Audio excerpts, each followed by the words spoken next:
Selamat pagi anak-anak. Nah, sekarang kita jumpa lagi ya dalam pembelajaran mata pelajaran IPS tentang pengaruh kegiatan manusia terhadap keseimbangan ekosistem. Mari kita simak bersama-sama. Keseimbangan lingkungan dapat terwujud apabila terjadi keselarasan dan keseimbangan antara komponen biotik dan abiotik. Apabila terjadi gangguan pada komponen tersebut, keseimbangan di dalam ekosistem lingkungan akan terganggu. Tahukah kalian fungsi hutan? Fungsi hutan yaitu 1. Sebagai tempat tinggal bagi hewan dan tumbuhan. 2. Perlindungan bagi hewan dan tumbuhan. 3. Sebagai sumber makanan. Tahukah kalian faktor penyebab perubahan keseimbangan di dalam ekosistem? Faktornya adalah 1.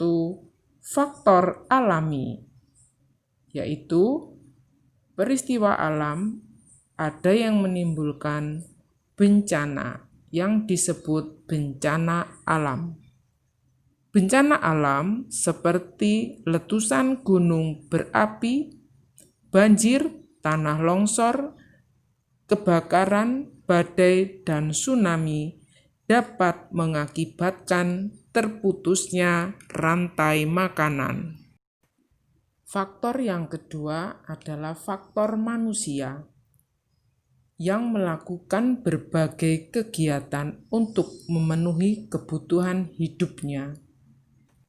Beberapa kegiatan manusia secara langsung mempengaruhi keseimbangan ekosistem.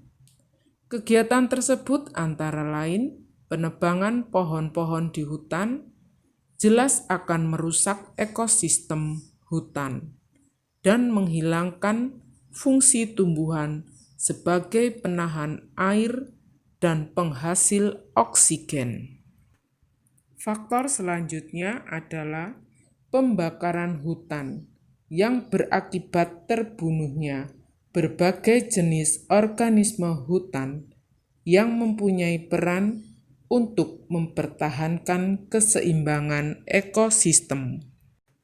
Selanjutnya, perburuan hewan hutan secara sembarangan yang tidak terkendali, termasuk memperjualbelikan hewan langka dan yang dilindungi.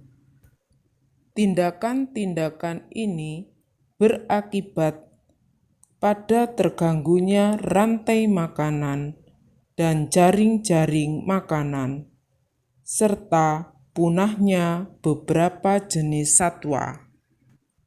Manusia berburu hewan hanya untuk bersenang-senang, juga memanfaatkannya sebagai bahan makanan, hiasan, atau pakaian.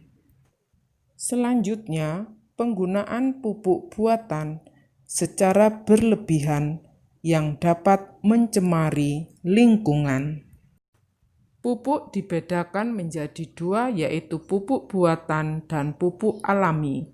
Pupuk buatan adalah pupuk yang dibuat dari bahan kimia.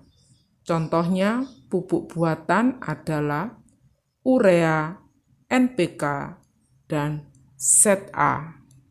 Sedangkan pupuk alami adalah pupuk yang dibuat dari bahan-bahan alami, misalnya dari kotoran hewan atau dari daun-daunan yang telah membusuk. Pupuk alami dikenal dengan pupuk kandang atau kompos. Faktor lainnya adalah kebiasaan membuang sampah dan limbah berbahaya secara sembarangan. Nah, sudah jelas ya anak-anak tentang pengaruh kegiatan manusia terhadap keseimbangan ekosistem. Kesimpulannya adalah keseimbangan lingkungan akan terwujud jika komponen biotik dan abiotik selaras. dan faktor terganggunya keseimbangan ekosistem merupakan salah satu faktor alami seperti bencana alam dan faktor manusia seperti kerusakan hutan, perburuan liar, serta pencemaran lingkungan. Ayo anak-anak, kita berlatih. Apa yang harus kita lakukan agar ekosistem dapat selaras dan seimbang? Baik anak-anak, sampai di sini mata pelajarannya. Sampai jumpa dalam pembelajaran berikutnya.